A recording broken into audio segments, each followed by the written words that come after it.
So we want to look at the characteristics or the properties of straight lines in a coordinate plane. And when we look at any line, any two lines, we can differentiate any two lines based on two characteristics.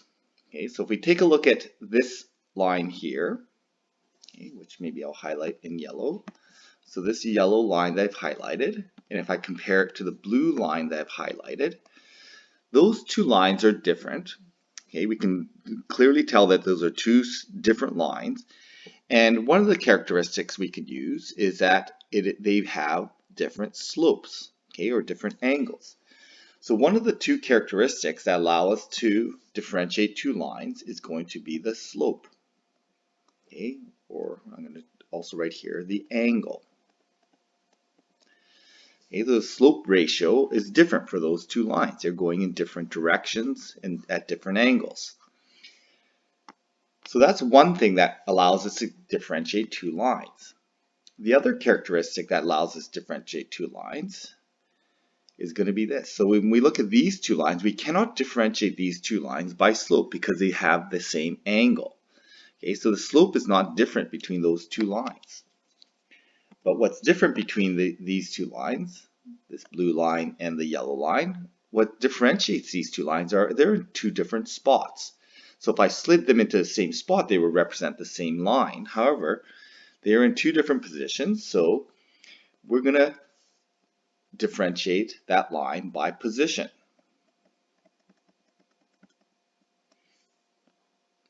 Okay. Now, these two lines here share one position, so we need to have both of these to differentiate any two lines in space.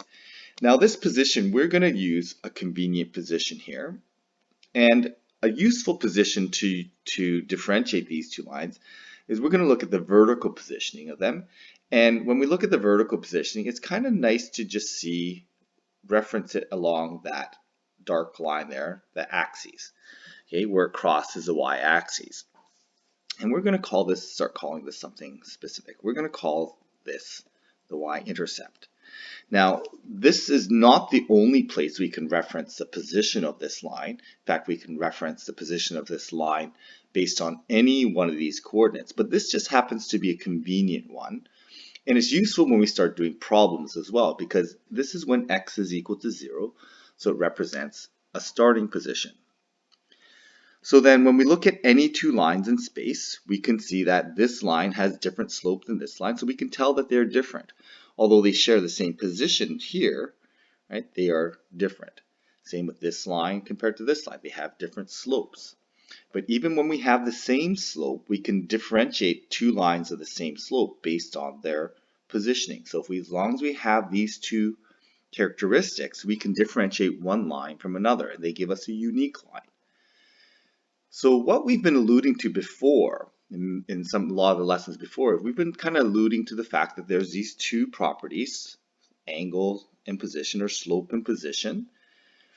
And these show up on a graph. We can clearly see slope and positioning on a graph. They also show up in a table. They also show up in word relationships.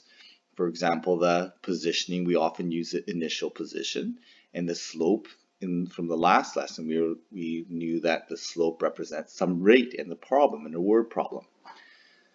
But we also know that these show up in the equation form. And this is what we're going to start focusing on. We want to know how to come up with the y equals equation based on slope and positioning. And we want to see where those two elements show up in an equation form. So what I want you to do first is I would like you to do the worksheet, the linear relations y-intercept. Go through that, and I want you to try to find if there's a relationship between the y-intercept, okay, and the numerical constant in the equations that you were given in that. Okay, so I want you to go to that next sheet and then come back to this one.